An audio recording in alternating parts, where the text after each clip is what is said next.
Well, today we're going to be doing a tier list of UFC fighters with the most hype if they were to return to the Octagon. Now, these are fighters that are either extremely inactive or retired or don't even do MMA anymore. And we're just going to be doing a tier list from S tier. And if they're in S tier, that means if they were to return to the UFC, they would have basically the most hype. It would be all over everywhere. It would be plastered all over social media. And they would sell so many pay-per-views doing it. And then B tier would be, you know, just no one really cares if they were to return. Doesn't really make sense. Now, a couple of things I need to clear up. This isn't just pay-per-view buys, so don't get this mixed up with pay-per-view buys. If I put a fighter in S tier, that doesn't necessarily mean they're going to sell out all these pay-per-views. And if I put them in D tier, again, it doesn't mean they can't sell a pay-per-view. It's genuinely just hype on their return. And second of all, this isn't necessarily realistic. So if I put a fighter in S tier, that doesn't mean I expect them to return. So this is just theoretical, but the first fighter, let's get into it, and I'm going with Conor McGregor. Conor McGregor's been obviously inactive for years. Well, it's been 2021 when he last fought and he got his leg broken. The thing is, I feel like with McGregor, it would be S tier because it's McGregor, but at the same time, I'm just bored of seeing this guy. I feel like the Michael Chandler fight has been dragged on too long. First, it was going to be December. Then it was going to be UFC 300. At this point, I just don't know if he's going to return, and I'm kind of bored, so I'll put him in A tier.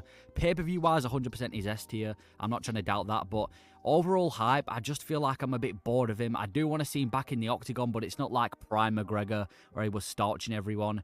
So I'll put him in A tier. Definitely going to get a lot of hype, but I don't. In fact, no. I'll put him in S tier for now, actually, because it is Conor McGregor. I do have to. Now that I think of it, it is McGregor. So there'd definitely be a lot of hype, but I'll change it around if I disagree later on in the video. But for now, it's between A and S tier. I'll put him in S tier because it's McGregor, but he'd definitely have a lot of hype, but it wouldn't be as much as he once would have because, you know, he's now this cokehead. He hasn't fought in ages, and he doesn't even know when he's going to return. So I'll put him in S tier for now. Next fighter we've got is Nick Diaz. Nick Diaz, he did return not long ago against Robbie Lawler back in 2021, and it was a terrible performance. So for that reason, I'm going to put Nick Diaz. I'll put him in C tier. I'll put him in C tier because no one really wants to see him back. I've seen people say, oh, let's get Nick Diaz in UFC 300, and personally, I just don't think there's really, you can see the head at the bottom, I just don't think there's really that much hype for Nick Diaz anymore. We know he can't really perform. He's not the man he once was. He got destroyed back in 2021 against Robbie Lawler. It's now been 2 years since then, 3 years if he fights in 2024, so I'll put him in C tier. There's definitely going to be the old heads and just any MMA fan that likes Nick Diaz who are going to be excited to see him come back, because at the end of the day, whether he's skillful or not, it's still Nick Diaz, but he's just not the same man. He got broken in his last fight. I don't know if there's that much care for him anymore, so I'll put him in C tier. He's not a D. He wouldn't have zero height, but I would rather not see him in the Octagon than see him in the Octagon, if you know what I mean. I'd definitely tune in if he was to fight, which is why he's C tier, but I wouldn't really care if Nick Diaz was to never fight again, so I'll put him in C tier for now. Next fighter, Nate Diaz, his brother. I'll put Nate Diaz in B tier. It's not like it's some massive return because he literally fought not long ago. I mean, it was last year when he fought Ferguson in September, I think it was. He's only since then had a boxing match against Jake Paul, so it's not like Nate Diaz has been gone for absolutely ages.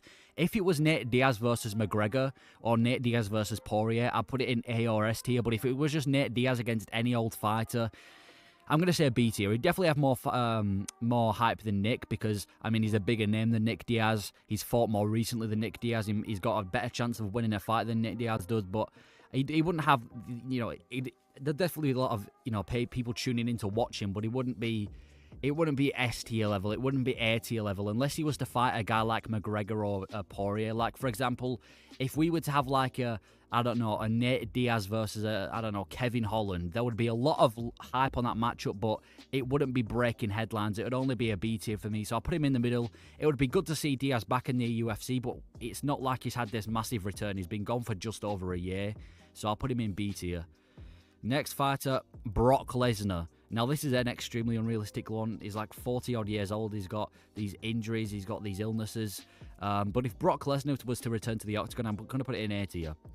There'd be so much hype because Brock Lesnar is a massive name. Obviously, all the WWE fans know Brock Lesnar. So if Brock Lesnar was to make a comeback to the Octagon, that would be mental. It would be mental. Imagine Brock Lesnar versus like Parker Porter or Brock Lesnar versus any unranked heavyweight. Obviously, he'd lose, but people would tune in. I genuinely think if Brock Lesnar was to return to the UFC, easy 500k pay-per-view buys. You've got the whole WWE audience tuning in. Everyone's going to tune in, even if you don't watch the UFC and you don't watch combat sports in general. Everyone knows Brock Lesnar. And if Brock Lesnar's back in the Octagon, people are going to tune in, especially with the fact that he's, like I said, a massive name in WWE. People are going to watch Brock Lesnar fight regardless. So I'll put him in A tier. There will be a lot of hype for Lesnar's return. And again, like I said with Nate Diaz, Diaz has only fought last year. Brock Lesnar hasn't fought for years. He hasn't fought in like MMA for years. So if he was to come back, there'd just be loads of hype. It's not S tier purely for the fact that, first of all, we all know he's not going to be that skilled. Like, same with Nick Diaz. We know that Brock Lesnar's not going to go starching people. Maybe the casual fans who have never watched UFC do, you know, maybe not even the casuals, like the WWE fans who have never watched UFC. Maybe they expect Brock Lesnar to go and win world titles like he did before, but we know he'd not really do anything, so I'll put him in A tier for that. There'd be a lot of hype about it, like it would be breaking headlines, but we know he wouldn't be we know he wouldn't be performing as best as he could. So I'm going to put Brock Lesnar in A tier for hype. Next fighter, Ronda Rousey. I'll put her in B tier with Nate Diaz. Now, say what you want about Ronda Rousey. Now, again, I'm not saying that Ronda Rousey's going to, she's this massive star over Nate Diaz, but you've got to remember, Ronda Rousey was a finisher. She made women MMA interesting. Make whatever opinions you want on her. Say, she got KO'd by Shevchenko and destroyed by Nunes. But at the end of the day, when Ronda Rousey was in the UFC, when it was the Ronda Rousey era, she was one of the funnest women MMA fighters there was. She was getting finishes left, right, and center. She was never in a boring fight, and for that reason, and on top of that, she's sold so many pay-per-views. She's done a lot for the sport. Again, another name that's also been in the WWE, so she's got the whole WWE audience going on. She's the biggest star we've ever had in women MMA history. I'm going to put her in B tier. Imagine at UFC 300, we see the return of Ronda Rousey. Not that she'd do it. Obviously, she's making a bag in WWE. This ain't realistic, but if Ronda Rousey was to make a return to UFC, let's say it was like a co-main event, again on a pay-per-view, or maybe even like just anywhere on a pay-per-view, if we were to see Ronda Rousey return, there would be a lot of headlines, the whole WWE audience tuning in. It wouldn't be as much hype as Brock Lesnar because, first of all, it is women MMA. People are always going to pick males MMA over women's MMA, and on top of that, Brock Lesnar is a bigger star than Ronda Rousey. But if Ronda Rousey was to return to the UFC, 100% I'm putting her in B tier. There'd be a lot of hype over her return, and she's the biggest women's MMA star there is. So Ronda Rousey, I'll put her in B tier for hype. Then we've got Fedor Emelianenko. Now, he hasn't actually fought in the UFC, but if Fedor was to come to the UFC and he was to fight, I don't know, any ranked heavyweight, and maybe not even ranked, I know he's been out for a bit, but if Fedor Emelianenko was to fight a heavyweight in the UFC, it's between B and C tier, B and A tier, because for an MMA fan, like for any hardcore MMA fan, that's like an S tier, A tier. We get to see Fedor Emelianenko, not prime Fedor Emelianenko, by the way, this is current Fedor, so it'd probably be an A tier, but if we're talking about hype for like the casual audience, it's probably a B tier, because you got to remember, this isn't just MMA fans, this is just hype in general, so this has to include casuals and hardcore fans. I'm going to put him in B tier in the middle. There'll be a lot of hype for hardcore fans. We get to see Fedor Emelianenko back at, well, actually in the UFC, not prime Fedor, against anyone, any ranked heavyweight. People say that Fedor Emelianenko, greatest heavyweight of all time, one of the greatest mixed martial artists ever, and he's never actually competed in the UFC. So if we were to see Fedor in the UFC, that would be insane. But like I said, we know he's not going to be the best he ever was. The best he ever was ever. Like, obviously he's been better before. He's not in his prime. He's kind of old and a little bit washed now. But he'd still have a lot of hype. So for that reason, I'll put Fedor in B tier. A lot of hype surrounding Fedor, but only the hardcore MMA fans. Like, if you're a casual, MMA fan, you only tune into the massive fights. You might have heard of Fedor, but you're probably not gonna know who he is. So for that reason, I'll put him in B tier. He's not a worldwide star like a Brock Lesnar or a McGregor, so I'll put him in B tier. Next fighter, Khabib. I'm going to put him in S tier. Khabib is kind of like McGregor. He's one of those fighters where you don't even have to watch MMA or tune into the UFC to know who he is. Everyone knows Khabib. You don't even have to be a combat sports fan in the slightest. You can be a fan of golf. Everyone knows Khabib. Is that because of the McGregor fight? Yes. Is that because of his undefeated record? Yes. But if Khabib was ever to return to the Octagon, it would have so much hype. There'd be people tuning in. People who have never watched the UFC since they last saw Khabib would be tuning in. It would instantly get at least 500, 600,000 pay-per-view buys. It doesn't even matter who he's against.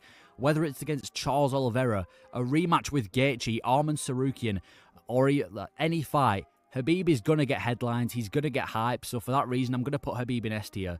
And to be honest, this one, it could be, well, it's not realistic because, like I said, I don't think Khabib would ever return to the Octagon because obviously his dad passed away. But if we're talking about like age-wise, we don't know that if he's completely washed. Like he did retire too early. He retired, what was it, October 2020? This guy could have gone on for another 1 or 2 years. But Khabib, hype-wise, S tier. If he was to return, S tier, 100%. He would have one of the, I think actually, out of everyone in the UFC besides McGregor, he would have the biggest hype if he came back. So I'm definitely going to put him in S tier.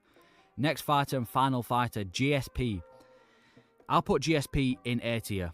He's kind of on the same level as Fedor. Obviously, GSP's been in the UFC before.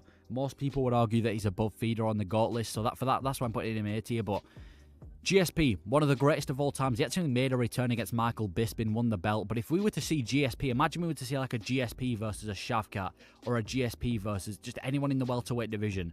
It would be a massive fight, or middleweight. I don't know what division probably a middleweight. Imagine we saw like a GSP versus Adesanya.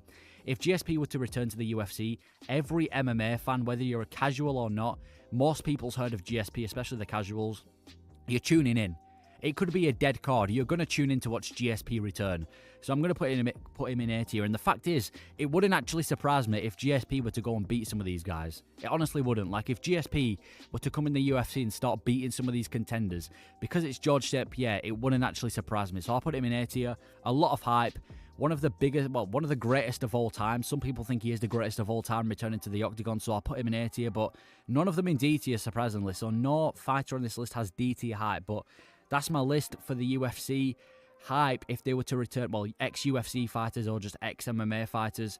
How big would the hype be if they were to return? Let me know your thoughts or if I missed any obvious fighters out. But that is my list. We've got McGregor and Khabib in S tier, Nick in C tier. And yeah, thank you for watching, but let me know your opinions.